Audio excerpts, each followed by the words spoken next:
Here we are to the next episode of A Welcome Diversion.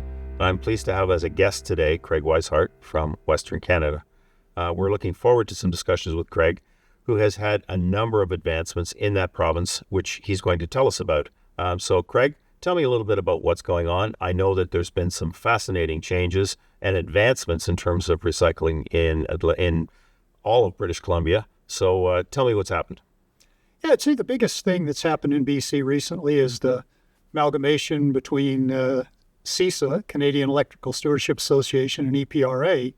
And give people a sense of what that is, EPRA did the electronics recycling in the province of British Columbia, and CISA did small appliances, power tools, and a whole range of things that you might find in your home, sewing machines, hobby kit, just all kinds of stuff.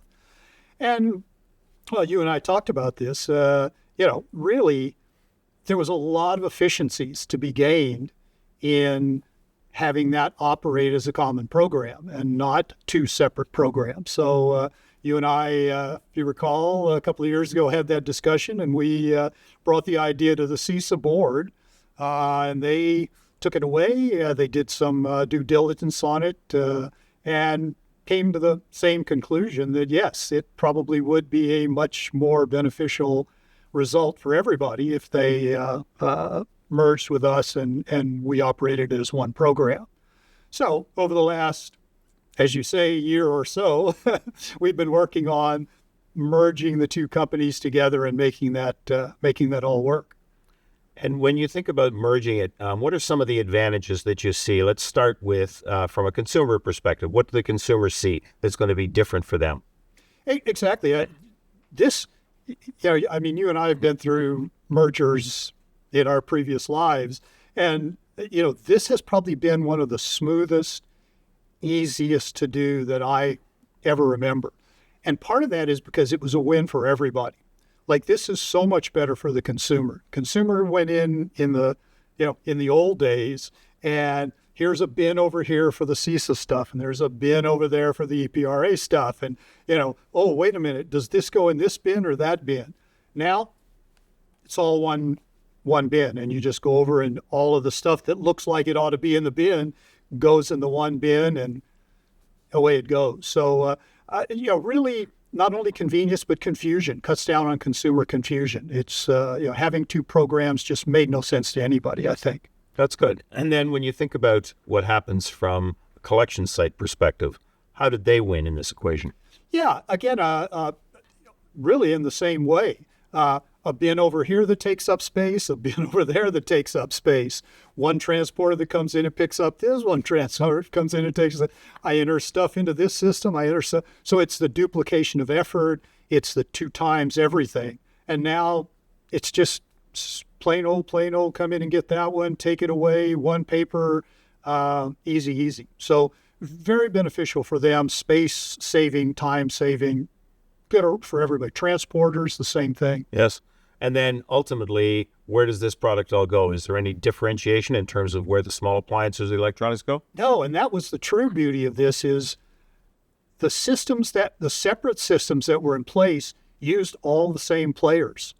CISA used the same collection sites we did. They used basically the same transporters, and they used all the same processors. So it's really exactly the same things happening to the product that was happening before. It's just a simpler, more efficient system with less overhead. Yes, that's terrific. And when you think about where we've been, this is not the first amalgamation or program that we have taken in. Talk to me a little bit about a couple of the other things that have happened in British Columbia where we've done this in the past.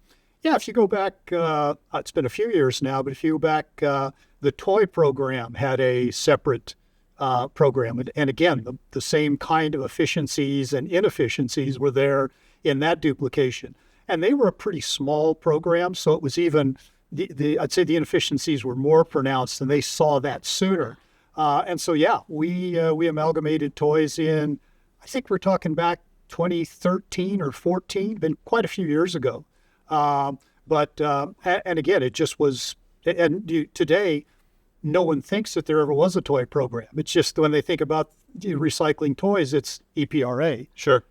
And when you think about the cost, so the result of all of this from a consumer perspective, again, has a beneficial impact because the costs, and I know I hearken back to a particular electronic I know toy. the one you're going to use. Yeah, I'm the one I'm going to use. So there's a nice firm with double golden arches, I know those guys. and they were charging at the point of sale 50 cents for a Happy Meal toy, and when we took over the program, it was a nickel.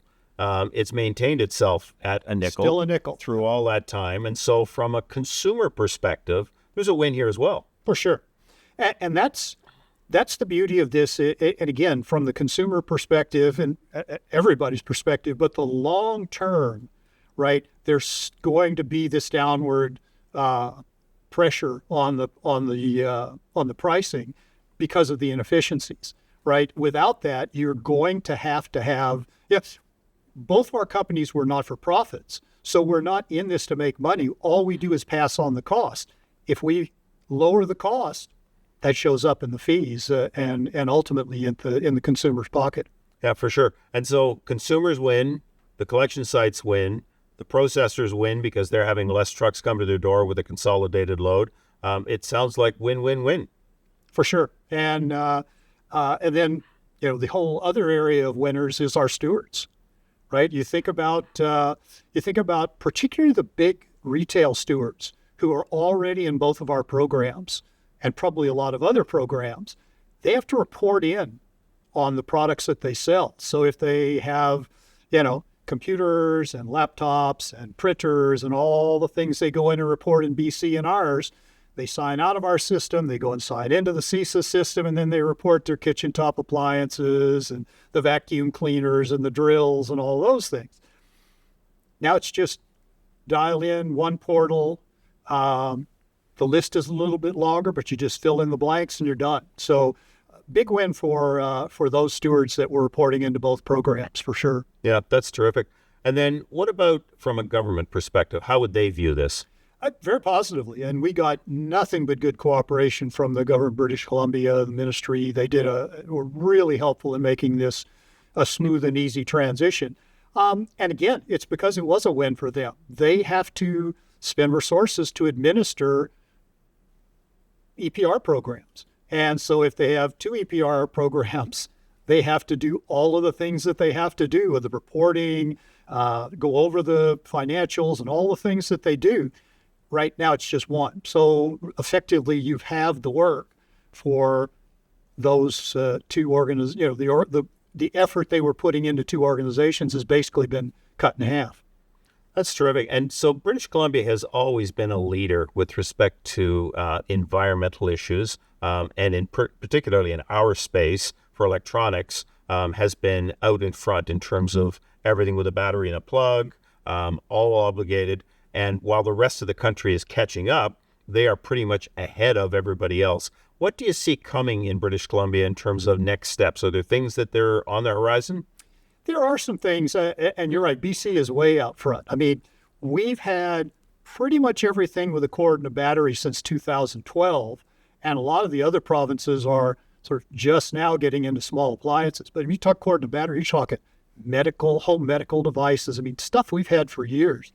But, from their perspective, there's always something else. I mean, they're looking at solar panels. They're looking at doing EV car batteries, and then certainly other areas. I mean, they're looking at, can you recycle mattresses? Or not recycle, but you have an EPR program for mattresses and things like that. So, yeah, they're always looking for ways to improve the system and to try and add more products. Mm-hmm.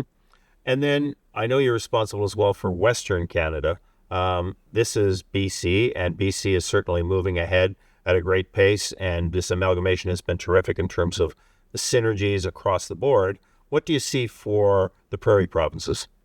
Yeah, I certainly Manitoba and Saskatchewan, you're seeing a lot of interest in small appliances, power tools, that kind of thing. Saskatchewan in particular, I think we'll probably see regulation next year for small appliances, at least in Saskatchewan. And I know Manitoba's looking at it as well.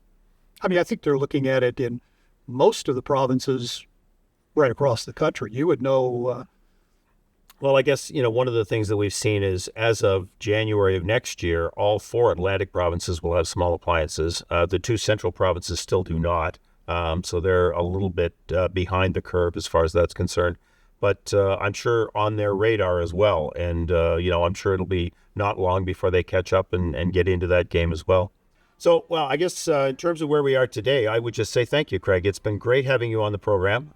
We appreciate the view of Western Canada.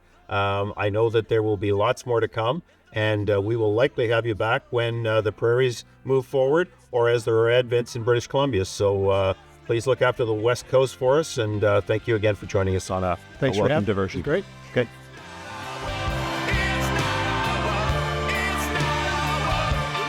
Welcome Diversion is brought to you by EPRA Recycle My Electronics. To find the location nearest you, visit recyclemyelectronics.ca. The future is in your hands. Don't let it go to waste.